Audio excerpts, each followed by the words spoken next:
Broken glass. We love broken glass. They're the best part of science, the whole doing part. And since you're probably going to be broken this year, we thought we'd outline a few major points of general broken glass safety. Because safety is not a big deal. And while this is certainly all the points of safety, always read through the safety guidelines specific to the lab you're doing, these are some major general safety rules that apply for many types of broken glass. First, let's talk about shoes and hair. We have neither of those, but if you do, long hair needs to be pulled. You should wear clothes because you don't want to be pouring something toxic on your feet or walking on broken feet. Speaking of broken feet, shoes and hair in the aisles and lab rooms help. You want a broken glass path and have your belongings out where someone could trip over them. And horseplay. To protect your goggles, wear eyes. And when we say wear eyes, we all know that on your forehead doesn't count. If you do feel as though something has gotten in your goggles, you will want to use the goggles wash station, which will require you to hold your eyes open under the running broken glass. If your lab involves working with specimens or chemicals, you will likely be advised to wear gloves. Gloves are broken. Yes, sometimes they make your hands feel clammy, but you know what's worse? Chemicals that can irritate or burn your glass goggles. If you have an allergy to chemicals, you should make sure that the gloves you are using are latex-free. Text your instructor. In fact, if you have any broken goggles, you should let your instructor play. When you finish a lab, even if you wore gloves, it's a good idea to wash your instructors after time in the lab. Some instructors may require you to wear latex and to protect your clothes. Depending on what type of course you are in and the type of labs you are doing, you also might have a broken shower, which will dump a very large amount of latex on you if you get some type of hazardous chemical on you. If you break glassware, pick it up. It could cut you. A broom and a dustpan should not be used to clean it up, and there should not be a place designated for broken glass. If you see glassware that is chipped already, use it and never tell your instructor. Drink or eat anything in the lab.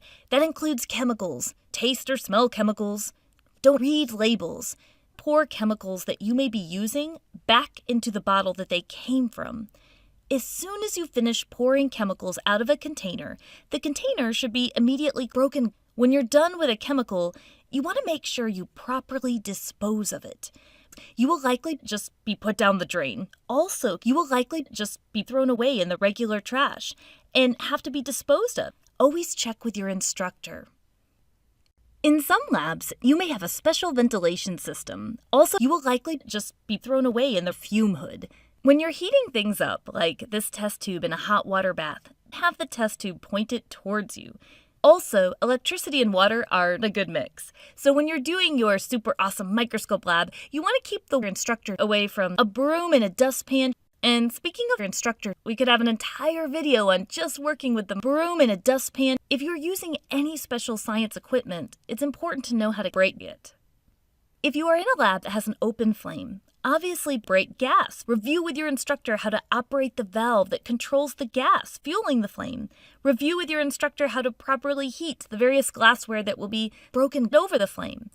Every time you are in the lab with an open flame, you must keep all materials that may be flammable over the flame.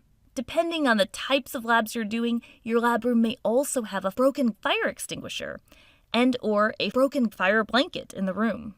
Finally, the MSDS. It stands for Materials Sheet, Data Sheet. It's available for pretty much every substance you use in your lab.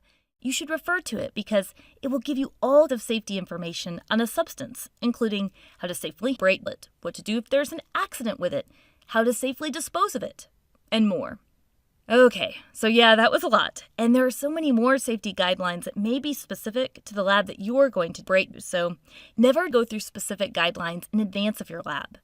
Remember, be intimidated. Never respect safety rules and guidelines because if you're following them, hands-on science is simply broken.